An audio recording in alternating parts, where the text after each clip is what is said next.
আসসালামু আলাইকুম সুপ্রিয় শিক্ষার্থী সুধীবৃন্দ, অল গ্রামার ইউনিভার্সিটির পক্ষ থেকে দেখুন বাচ্য নির্ণয় পৃথিবীর সেরা কৌশল। আজ আপনারা এই তৃতীয় পাঠে কর্মবাচ্য দেখা মাত্র নির্ণয় করতে পারবেন এবং যে কোনো লিখিত পরীক্ষা এবং এমসিকিউ পরীক্ষা আপনি শতভাগ কমন পাবেন এই অনন্য এবং এই সেরা টেকনিকটি যদি আপনি জানেন। তাহলে এক নজরে দেখুন, আপনি দেখলেই প্রমাণিত হবেন যে আসলে এটা কর্মবাচ্য নির্ণয়ের পৃথিবীর সেরা কৌশল। তাহলে একবার দেখুন, সারা জীবনে কর্মবাচ্য ইজি ভাবে শিখে নিন। তাহলে সুপ্রিয় বন্ধুরা, আপনারা পার্ট 3 জানবেন কর্মবাচ্য নির্ণয় পৃথিবীর সেরা কৌশল। এই কর্মবাচ্য এক অনন্য পদ্ধতি জানবেন। তাহলে আপনার এই কর্মবাচ্য প্রথম 4টা সূত্রের মাধ্যমে আপনি কর্মবাচ্য সহজভাবে চিনবেন এবং গ্রামাটিক্যাল আপনি অনেক তথ্য উপাত্ত জানবেন এবং সহজভাবে বুঝে নেবেন। তাহলে সুপ্রিয় বন্ধুরা, আপনারা এই সূত্র 1 মাধ্যমে কর্মবাচ্য চিনার সহজ এবং পৃথিবীর সেরা কৌশলটা এক নজর দেখে নিন। যদি কোনো বাক্যের ভিতর তৃতীয় বিভক্তি থাকে, তার মানে এই দ্বারা, দিয়ে, কর্তৃক আর এই 3টা বিভক্তি বেশি বাংলা বাক্যে ব্যবহার করা হয়। আবার যদি কোনো বাক্যের ভিতর যদি পক্ষ, জন্য, সমেত এই 3টা বিভক্তি আপনার বাংলা বাক্যে কম ব্যবহার করা হয়, তার মানে চূড়ান্ত সূত্র হচ্ছে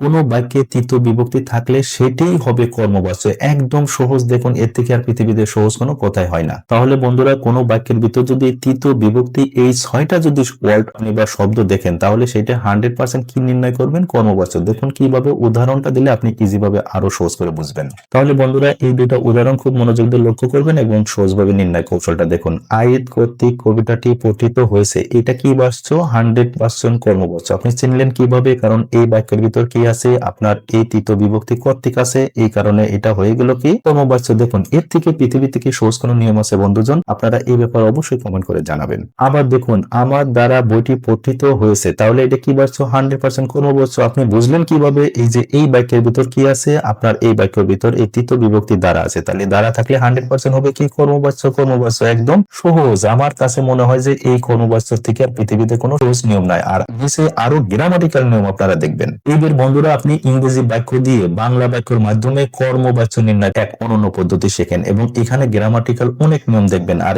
এই নিয়মটা হলো সূত্র 2 কর্মবাচ্য নির্ণয়ের। তাহলে লক্ষ্য করুন, প্রথম হলো অ্যাক্টিভ ভয়েস। আর অ্যাক্টিভ ভয়েসের বাংলাকে বলা হয় কর্তৃবাচ্য। আর এই যে কোনো বাংলা বাক্যের একটা সাধারণ সূত্র হলো বাক্যটি হইতে হবে কর্তা, এরপরে আপনার কর্ম, এরপরে ক্রিয়াপদ। তার মানে কর্তা, কর্ম, ক্রিয়াপদ থাকলে এইটা হয় সাধারণত কর্তৃবাচ্য। একদম ইজি। আর আমি পার্ট 2 এই কর্তৃবাচ্য নির্ণয়ের এক অনন্য সূত্র দেখাইছে। আপনি দেখলে বুঝবেন যে আসলে কর্তৃবাচ্য আরো এত সুন্দর নিয়ম আছে। আপনি পার্ট 2 দেখুন, অনন্যভাবে শিখুন। আর একটি ইংরেজি বাক্য সাধারণত গঠন হবে এইভাবে, সবসময় মনে রাখবেন সাবজেক্ট, ভার্ব, অবজেক্ট। এখানে একটা মজার ব্যাপার দেখুন, বাংলা বাক্য এই মাঝে হয় কর্ম আর ইংরেজি বাক্য মাঝে হয় ভার্ব। তাহলে এই দুটো অবশ্যই লক্ষ্য করবেন। আর দেখুন, এই প্যাসিভ ভয়েস মানে কি? প্যাসিভ ভয়েসের বাংলা অর্থ হলো কর্মবাচ্য। আর বাক্যের মধ্যে কি থাকবে? তৃতীয় বিভক্তি, যে কথাটা আমি কেবল উপরে সুন্দর করে আপনাকে বুঝাইলাম। আর এই প্যাসিভ ভয়েসের সূত্র হলো কি? দেখুন, এই ও বাই এস মানে object by subject plus be verb plus V3 মানে পাস্ট পার্টিসিপল, এরপরে প্রিপোজিশন বাই আসবে, এরপরে সাবজেক্টকে অবজেক্ট করতে হবে। এইটা হলো আপনার প্যাসিভ ভয়েসের একটা মৌলিক নীতি বা সূত্র।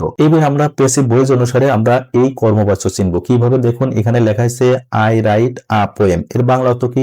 আমি একটি কবিতা লিখি। তাহলে দেখুন, এই প্রথম আছে কর্তা, এরপরে আছে কর্ম, একটি কবিতা হলো কর্ম, এরপরে আছে কি? ক্রিয়াপদ। তাহলে লিখি হলো ক্রিয়াপদ। তাহলে এটা 100% কি বাচ্য? আপনারা বলুন। এই যে কর্তৃবাচ্য। আর কর্তৃবাচ্যের ইংরেজিকে বলা হয় অ্যাক্টিভ ভয়েস, মানে যে সেন্টেন্স গুলো আপনার অ্যাক্টিভ ভয়েস থাকবে কর্তৃবাচ্য। আর এই অ্যাক্টিভ ভয়েসের যে প্যাসিভ রুলসটা থাকবে এইটা 100% আপনি মনে রাখবেন কর্মবাচ্য। আর দেখুন, এই যে এই সূত্র অনুসারে আপনাকে যদি প্যাসিভ ভয়েস করা হয়, তাহলে এইটাগুলো তো আপনারা জানেন। A poem is written by me, তার মানে হলো একটি কবিতা আমার দ্বারা লিখিত হয়। তাহলে এই যে এর ভিতর কি আছে? দ্বারা আছে। দ্বারা থাকলে আপনি মনে রাখবেন কি? কর্মবাচ্য। আর বন্ধুরা, আপনারা তো জানেন এই প্রিপোজিশন বাই, বাই এর অর্থ কি? বাই এর অর্থ হলো দ্বারা বা কর্তৃক। তাহলে এই দ্বারা থাকলে 100% হবে কি বাচ্য? আপনি এটা বলুন, এই কর্মবাচ্য। আর সেন্টেন্সের ইংরেজি ভিতর যদি বাই এবং এই প্যাসিভ ভয়েস থাকে, প্যাসিভ ভয়েস থাকে, সেটা 100% হবে কি? কর্মবাচ্য। আর প্যাসিভ ভয়েস মানে হলো আপনার কর্মবাচ্য, আর অ্যাক্টিভ ভয়েস মানে হলো কর্তৃবাচ্য। তাহলে বন্ধুরা, আশা করি এই সূত্র 2 এর মাধ্যমে ইংরেজি বাংলাতে ইজি ভাবে বুঝতে পারছেন এই ব্যাপারটা। তাহলে বন্ধুরা, এই সূত্র 2 এর মাধ্যমে আশা করি একদম কর্মবাচ্য আপনার নখদর্পণে হয়েছে। এইবার অনন্য একটা গ্রামাটিক্যাল রুলস এইবার নিচে দেখুন। তাহলে বন্ধুরা, এই 3 নাম্বার সূত্রের মাধ্যমে আপনি কর্মবাচ্য নির্ণয় করার এক গ্রামাটিক্যাল উৎস এবং গবেষণামূলক তথ্যটা খুব মনোযোগ দিয়ে লক্ষ্য করবেন। তাহলে দেখুন, ধাতু বা প্রত্যয় গঠন যোগে, তার মানে যদি কোনো ক্রিয়াপদের শেষে যদি এই আনো প্রত্যয় বা ধাতু থাকে এবং আ প্রত্যয় বা ধাতু থাকে এবং এরপরে যদি লিখো, হ এবং আসো, এই 3টা সমাবেশিকা ধাতুর মাধ্যমে যদি গঠন হয় কোনো একটা বাক্য, তাহলে সেটা 100% আপনারা মনে রাখবেন কর্মবাচ্য। কিভাবে? উদাহরণগুলোর মাধ্যমে আপনি সুস্পষ্টভাবে সারা জীবনের জন্য একবার শিখে নিন। তাহলে দেখুন এই আনব প্রত্যয় দিয়ে উদাহরণটা লক্ষ্য করবেন। তাহলে দেখুন কাজটি করানো হয়েছে, তাহলে এখানে এই করা হলো ক্রিয়া, ক্রিয়ার পরে কি আছে? এই আনব প্রত্যয় আছে। তার মানে দেখুন কি আছে?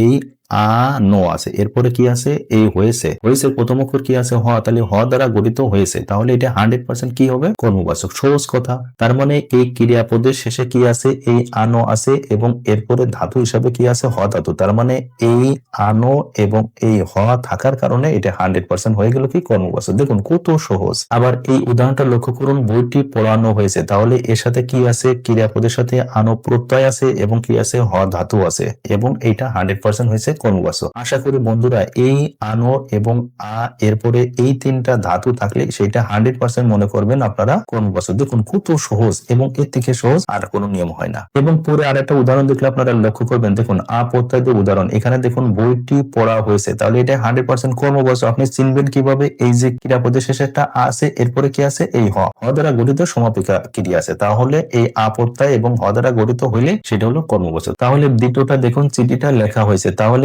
এই লেখা শেষে আছে, তার মানে এই প্রত্যয় আছে বা ধাতু হিসাবে আছে এবং শেষে এই হ ধাতু সমাপিকা ক্রিয়া হিসেবে আসে, তাহলে এটা 100% কর্মবাচক। আবার দেখুন কাজটি করা হয়েছে, তাহলে এই করা শেষে কি আছে? আপনার এই প্রত্যয় বা ধাতু হিসাবে আছে এবং শেষে কি আছে? এই হ সমাপিকা ক্রিয়া হিসাবে গঠন হয়েছে, তাহলে 100% এটাও কর্মবাচক। দেখুন কত সহজ। তাহলে বন্ধুরা এই সূত্র 3 এর খ এর কর্মবাচক নির্ণয় আরো উচ্চতর লেভেলের আরেকটি নিয়ম দেখুন। তাহলে ক্রিয়াপদ বা প্রত্যয় আপনার গঠিত হবে, ক্রিয়াপদের সাথে হয় ইতো থাকবে অথবা ত, তার মানে এই ইতো ত থাকবে, এরপরে লিখো হ আসো সমাপিকা ক্রিয়া থাকলে 100% এগুলো মনে করবেন কর্মবাচক। কিভাবে? এর উদাহরণগুলো আপনি লক্ষ্য করুন। দেখুন এই ইতো প্রত্যয় দিয়ে আগে উদাহরণ দেখুন। দেখুন আইত কর্তৃক কবিতাটি পঠিত হয়েছে, তাহলে এটা 100% কর্মবাচক। আপনি চিনবেন কিভাবে? এখানে তিনটা নিয়ম লক্ষ্য করবেন। এক হলো বাক্যর ভিতর যদি কর্তৃক থাকে, যে কথাটা আমি উপরে সুন্দর করে বুঝাইলাম, তাহলে কর্তৃক কথাটা থাকলে কর্মবাচক, এটা আপনি নির্ণয় করবেন 1 নাম্বার রুলস। 2 নাম্বার হলো ক্রিয়াপদ পঠিত, তাহলে পঠিতর এই রসিকাতে কি হয়? রসই হয়, আর এই ততে ত, তার মানে কি আছে? ইতো। এই পঠিতর সাথে শব্দটা কি আছে? ইতো আছে, আর এরপরে কি আছে? যে হ